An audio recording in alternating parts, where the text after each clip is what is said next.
'Twas a few nights before Christmas, and the Hornets got housed. I'll have a recap of their latest loss, this time to the Houston Rockets. I'm going to check in on my stat draft and read a few interesting quotes from head coach Charles Lee, who seems a little bit over it. That's all ahead today on Locked On Hornets.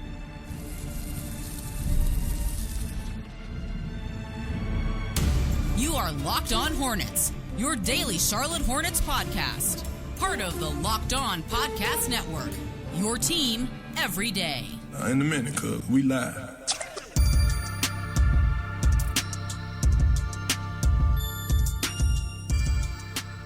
Welcome in. This is Locked On Hornets. We are part of the Locked On Podcast Network, your team every day. I hope you're having a fantastic holiday.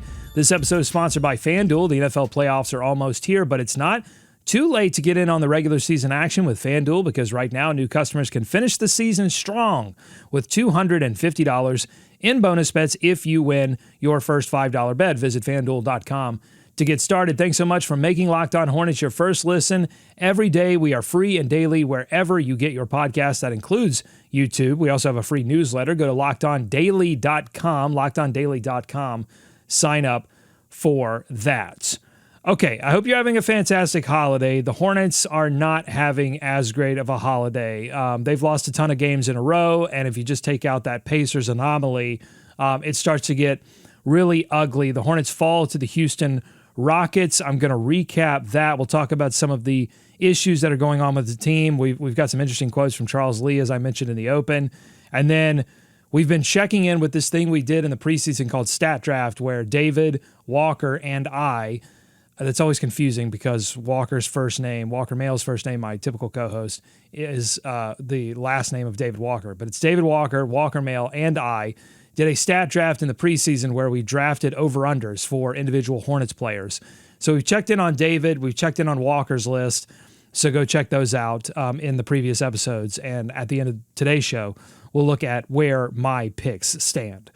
But first, let's get to this game. So the Hornets lose 101-114. So technically this is going to go down as a 13-point loss. But that was really due to the fact that the Hornets made I don't even know if you want to call it a comeback, but in the second half, they scored 70 points, 35 in each quarter. But in the first half, the Hornets couldn't break the 20-point mark in either quarter. So coming into this game against the Houston Rockets, we previewed it. Lots of people previewed it. The one thing got to know about the Houston Rockets is that they play some of, if not the best defense in the NBA.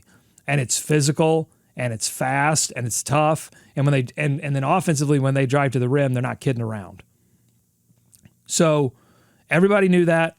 The Hornets apparently did not know that, or at least they weren't ready to hit shots when those shots were made available. Again, another horrendous night from beyond the arc, 10 of 36 from the field, 27.8%. Not much better for Houston at 31%, but in that first half where they scored 62 combined points, that they were hitting shots in the first half. Houston was, because the Hornets were giving them up, because the Hornets weren't guarding the drive. But really, I think a lot of this comes down to identity, who this team thinks it is, who this team says it is, and then what they act like when they get out there. Because when the first couple of shots didn't go down in the first quarter, I just thought the body language, if you're playing the body language game, it looked really bad. There were a lot of slumped shoulders. There was a lot of playing around with the basketball. There was a lot of lackadaisicalness, if that's a word.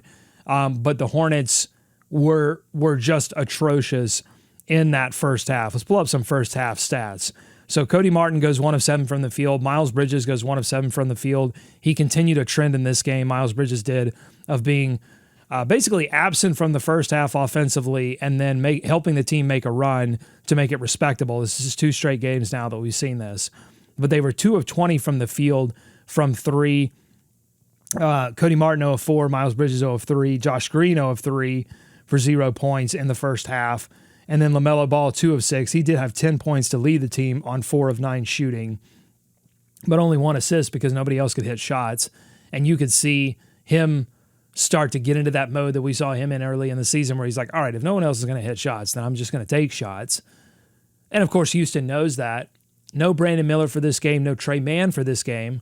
So there's not another wing to pair with LaMelo that is any kind of threat offensively that Houston has to think about. And that's really like, if you sort of just tear down all the artifice of the analysis of this game, it really comes down to there's nothing on the Hornet. There's not enough on the Hornets roster that scares a defense to make them think. And that's when you're talking about offense in the NBA today. It's all about, can you get a man advantage, make the defense think, move around, and then pass the ball effectively enough to find the open shooter, shoot, score. Like, you know, there's all these fancy terminology, and, you know, you can talk about pick and roll and Spain pick and roll and side pick and roll and, you know, da-da-da-da-da. But really, when it all comes down to it, you're trying to create an advantage, make the defense think, make the helper help, and then move the basketball and find the open shooter and shoot. And the Hornets, I mean, the action looked pretty good. I thought in the first half, they were finding open shooters, and the shooters weren't hitting shots. And then that leaked into the defense. But but Houston's defense didn't have to think. And when a defense doesn't have to think, typically they're going to drop down, they're going to pack the paint. So it was harder for Miles Bridges to drive. How many times in the first half did you see Miles Bridges drive into traffic and then throw a laser beam to somebody that was trailing him in the paint, like Mark Williams? Like, those are good offensive possessions. And then LaMelo Ball, not much driving room for him either. So he's not going to be able to draw as many fouls. And he's going to have to jack up 3-point shots. So that's, you know, when you break this all down, the Hornets don't have enough threats on their roster, particularly without Brandon Miller in the game and without Trey Mann. And they let that leak into their confidence. They let that leak into their defense. And when you don't have an identity as a team that's like firmly set, then this is the kind of unraveling that happens. And this is how you get down 31 points into the half. This is how you get booed at home on Christmas. This is as close to a Christmas game as they're going to get this year. And they went in the locker room and got booed. Now, to their credit, they would then come out in that second half and respond. And so you have to give them a little bit of credit there. But constantly responding in the second half is not enough, particularly when you're going to get yourself down 30 points in the first half. So we'll get to these league comments in a minute, and we'll get to some more stats from this game and a few bright spots. There were, believe it or not, there were a couple of bright spots in this game. So I want to get to those as well. Coming up here on Locked On Hornets. Also, stat draft with my very last pick was LaMelo Ball drives per game over. So I did the digging, and I found out if I'm correct in that or not. And actually, the results, apart from what LaMelo Ball is driving, the results are actually kind of interesting. So I can't wait to get to that as well here on Locked On Hornets. Today's episode of Locked On Hornets is brought to you by Robinhood Gold. With Robinhood Gold, you don't need a silver spoon to eat up the financial favors of the 1%. Robinhood Gold allows others to get the rates and perks usually reserved for the high society. Now, the resourceful individual with Robinhood Gold can earn the very liberal rate of 4.25% APY on uninvested cash and be rewarded with a handsome 3% retirement boost on IRA account contributions. Robinhood Gold provides the privileges of a high net worth for any net worth. These generous benefits are now available for only $5 a month. The new gold standard is here with Robinhood Gold. Sign up at Robinhood.com/gold. Terms apply. For product-specific disclosures, visit Robinhood.com/gold. Investing involves risk. Rate may change. Gold membership is offered by Robinhood Gold, LLC. More Locked On Hornets ahead. Thanks again for making Locked On Hornets your first listen every day, all year long. We are close to wrapping up 2024. Walker Mail was on the broadcast last night. I don't know if you caught that on the halftime show, on the, the Fresh Market fast break that they have at the fourth quarter. He was on the pregame show, filling in for Terrence Oglesby. Looking good and sounding good there. Always great for the Locked On Hornets universe to continue to expand into the actual Hornets universe. So congrats to him. And we will team up again on Monday. And then I'm going to be out all next week, or most of next week. And then we will reconvene in the new year. All right, let's get back to this game and some interesting quotes that I noted from Charles Lee in this one, who after the game was definitely not as positive and chipper, and it's difficult to be with the number of games the Hornets have lost recently, falling to 7-22 on the season. Here's Charles Lee, quote, "That first half really wasn't a depiction of who we say we are," unquote. And this was a theme of the postgame press conference, is that players are saying the right things and they're practicing the right way. And then when they get out on the floor, something happens. And it's particularly embarrassing when that happens in front of a home crowd on a holiday where lots of people are going to come out and check your team out. And to put up a performance like that, it's embarrassing. It's shameful. And again, credit to them, second half decided not to make this truly apocalyptic. But the damage was already done at that point. And this was from Jeremy Grandison on X, who said, Charles Lee said the Hornets need to play guys who embody the style of basketball that is discussed during practice. When asked who those players are, Lee said, everyone on the team has shown flashes at different times, but it needs to be more consistent. So I watched this portion of the press conference, and it was interesting. It's like he's starting to go there, where it's like, I'm going to insinuate that maybe I'm going to start playing players who are actually embodying what we're talking about. And then when it's like, well, which players is that?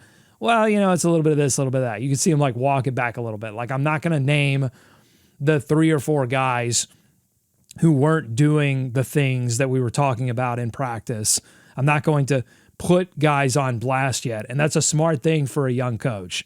Like, that's a way to quickly lose the locker room. But at the same time, now those words, so if he wants the Hornets' words to meet the actions, then, I'm expecting some quick subs or maybe a shakeup of the starting lineup. Like, let's see some words be put into action. And that shakeup might happen sooner rather than later, because you're going to get Brandon Miller back in this lineup. Eventually you get Trey Mann back in this lineup. And maybe that helps. Someone on every Hornets box score made a good point that, like, I think part of what we're seeing is the loss of Grant Williams and what he meant to the locker room. Also what he meant on the floor, because it gave them a small ball 5. They could go small. It's extra shooting on a team that is obviously deficient in shooting.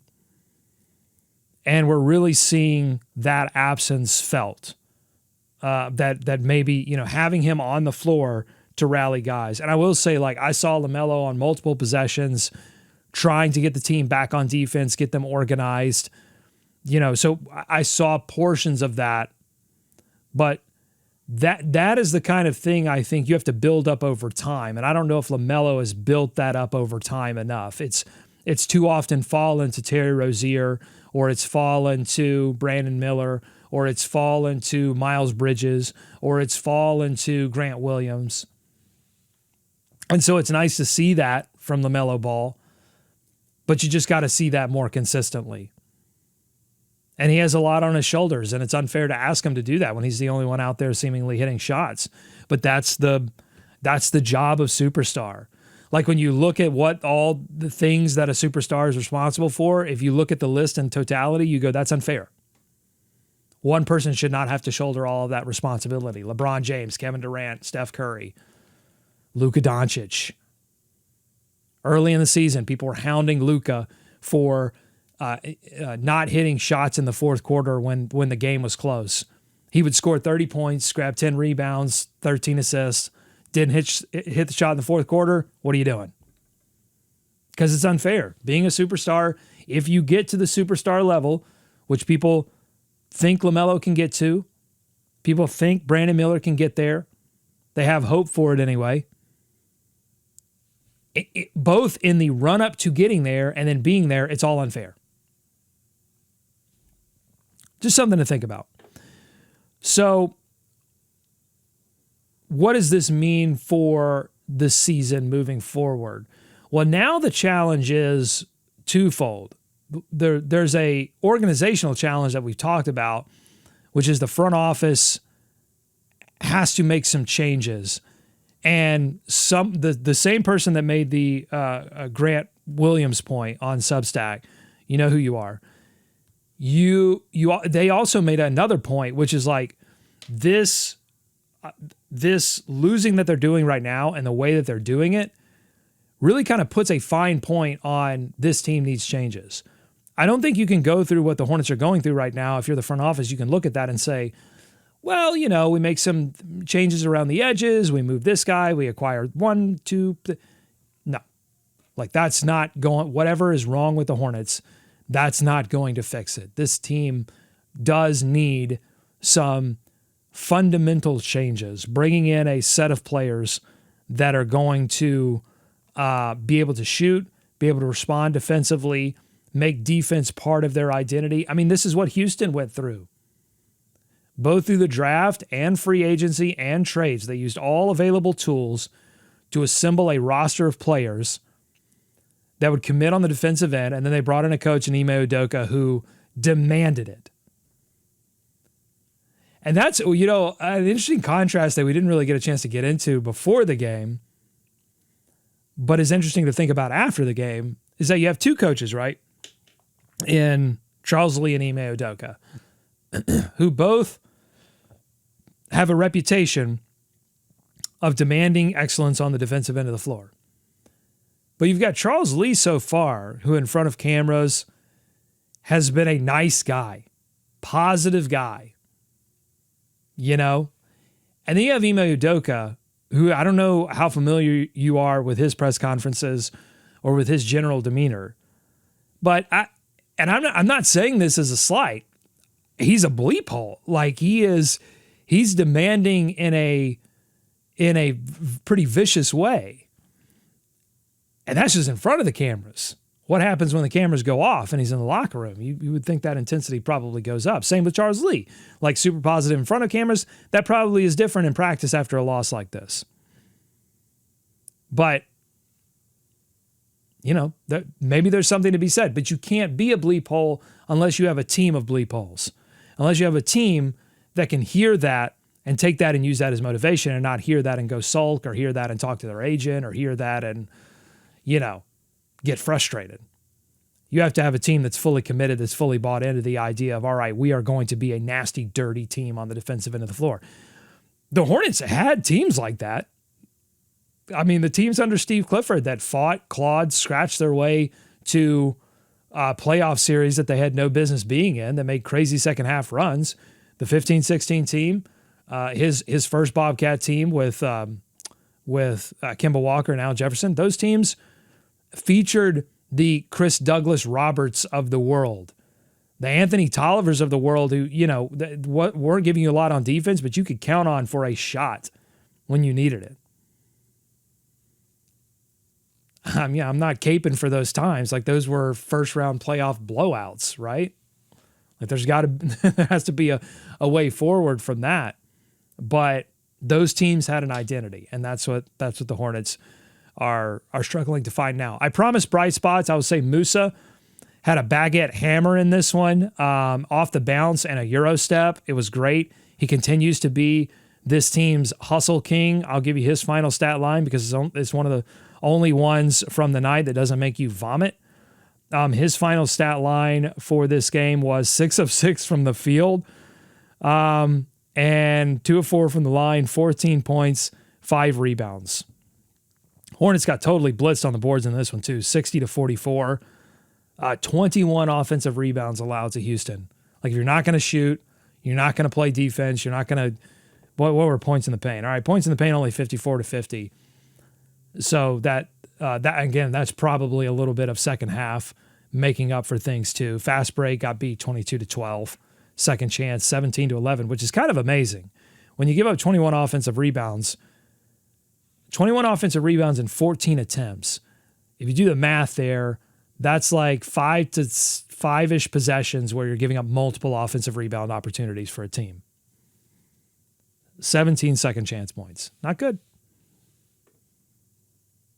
Not great. LaMelo Ball, 9 of 18, 5 of 11 from 3. He finishes with 23 points, 8 assists, 5 rebounds. Again, Miles Bridges, you look at this line, 24 points and 9 of 17. You go, not a bad game. Not a bad game. But just didn't show up at all in the first half when they got shellacked, when they got a deficit that even in today's NBA would be difficult to overcome if you were a good shooting team, which the Hornets are not, fundamentally are not. Cannot trust Cody Martin, cannot trust Miles Bridges, cannot trust Josh Green, Mark Williams is not going to shoot. Nick Smith did come in and hit a banger, hit 1 3, 4 points total. Isaiah Wong not shooting the basketball as well as I thought he would. Vasa Micic 1 of 4 from 3. Tijan Salan taking wild, deep three-pointers that have no shot of going in. If they go in, we all cheer. We all think, yay. But like if you just zoom out, like a vast majority of them aren't going in. All right, coming up on the Locked On Hornets podcast. Stat draft. We did it in the preseason. We all drafted statistics, over-unders for LaMelo Ball, for Miles Bridges, for Mark Williams. We looked at Walker's team. We looked at David Walker's team. Now it's a chance to look at my team and see how we're doing and check in here. When we get to it's not technically the 50% mark of the season, but a lot of people feel like the season is delineated by the Christmas Day game. So I'll check those out coming up.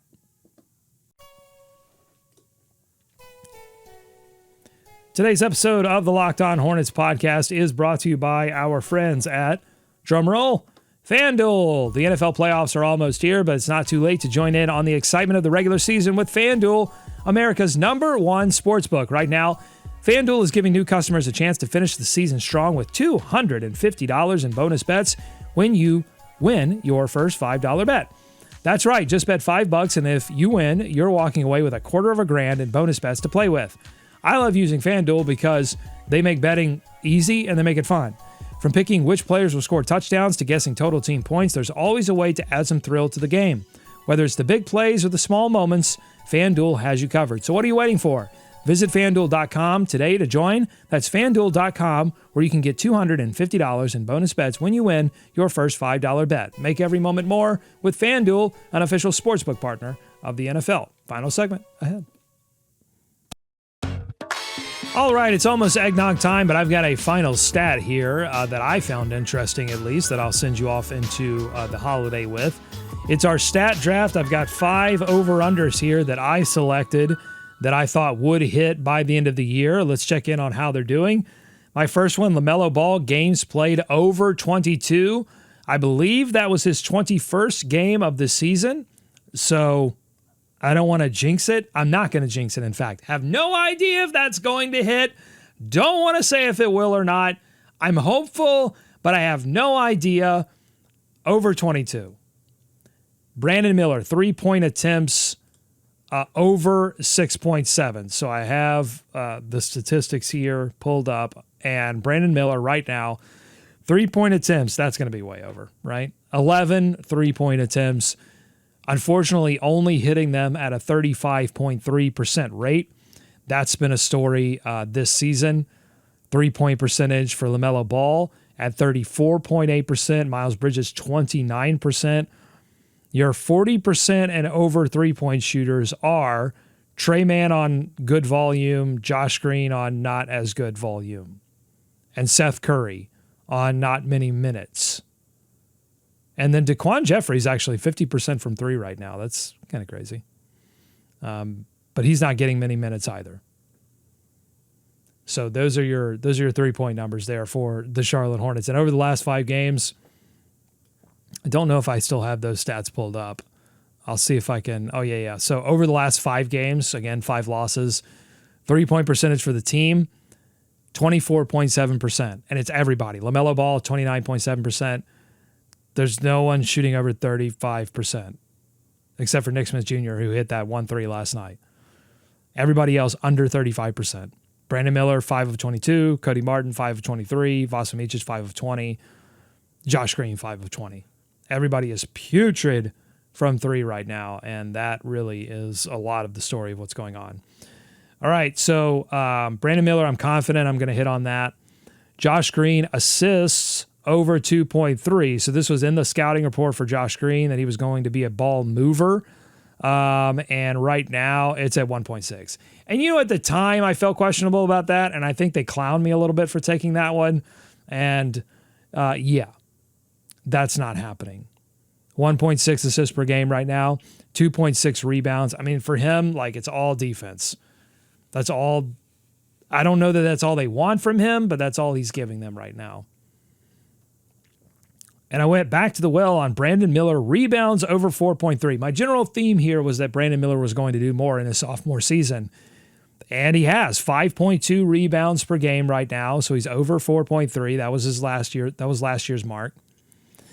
And, there's a question here of like, he's doing a lot more. Is that affecting the shooting? He changed his shot profile, took away a lot of the mid-range shots, installed more three-point shots. Will that even out by year's end? That's really what we have to watch. And then final one here is drives per game. So last season, LaMelo Ball was hovering around 17 drives per game. And while that put him near the top of guards in the league in terms of percentile, there was this line between the SGAs, the Doncic's, the like truly elite talent in the NBA when it comes to, tall guards or big guards or, guards that are going to have a lot of usage. He was outside of that. He was like at the top of everybody else. And so I said this year going to drive the basketball more. So I had the over because I thought he's going to get himself closer to that category. He's not going to drive it as much as SGA because he takes a lot of three-point shots. Like SGA is not taking as many threes. So I thought he would get himself closer to that category. Actually, right now for the season, he's driving it 16.1 times per game. So I'm losing, but, and this is the interesting part, when I look at everybody else on the list, they're also down about a drive a game, sometimes 2 drives a game. So LaMelo is still in the same exact neighborhood that he was in terms of percentile, in terms of where he ranks among guards that are driving the basketball. But everybody's driving less. And that tracks, right? Because it tracks generally, probably if I looked back a few years, I bet there were a few elite guys driving 30 times per game. And now SGA, who was driving 23-ish times per game last season, now driving 21.1. Because you're seeing 1 or 2 or 3 possessions a game that would have been drives last season become pull-up three-point shots as every team tries to catch up with what the Boston Celtics are doing, with what the math tells them is the correct thing to do. And, that's been a little bit of the story of the Hornets season too, is that they are following the math but don't have the personnel to do the equations. So that's the challenge for Peterson, the challenge for Charles Lee, and the challenge for these players is how do you get back to a place where you're playing good basketball? And I think part of the problem too is that, because, well, let me back up. I think I've had a few people ask me, the Hornets were competitive at the beginning of the season. They weren't winning a lot of games, but they were competitive. And even if you go back to right when the injury to LaMelo Ball hit, they were still losing close games, but they looked competitive, just didn't have enough. So what happened between then and now? And I think it's a big part of it is that teams are getting more organized. This is the part of the season when teams start to put in the improvements. You're starting to see the improvements that they put in the offseason, and the preseason, and at the beginning of the season. Teams are getting more organized. The things that the Hornets were able to take advantage of, they're not able to take advantage of anymore, and teams have scouting reports on the Hornets. Like the Rockets defensively are a team that gets into your shirt on the perimeter. They knew they didn't have to do that against the Hornets, and they packed the paint. Steven Adams was just camping down there. Jabari Smith was camping down there. They weren't switching a ton because they knew they didn't have to. So now the Hornets have to concentrate and hit some three-point shots, but they also have to make sure that if those shots aren't going down early, that they understand that it's a fourth-quarter game. It's a fourth-quarter game. That if you hold on to your defense, if you hold on to your hustle, you can get back into these games. Even if you're trailing, 5, 6, 7, 10 points going into the half, it's fine. If you hold on to your defense. All right, enjoy your holiday. That's it. That's it for my yammering. We'll be back. We're going to take tomorrow off for Christmas, and then we will be back Thursday to talk more about what's going on with the Charlotte Hornets. Thanks so much for your continued support, not only of this podcast, but of every Hornets box score, of the Sicko Brigade. Join subtext.com/Locked On Hornets. We will open up the satchel again this weekend. I might open it up for Christmas, and then we can talk Thursday, Friday, and into Monday on some of your questions about what's going on. For David and for Walker, I'm Doug saying, go Hornets, go America, let's swarm Charlotte. Merry Christmas.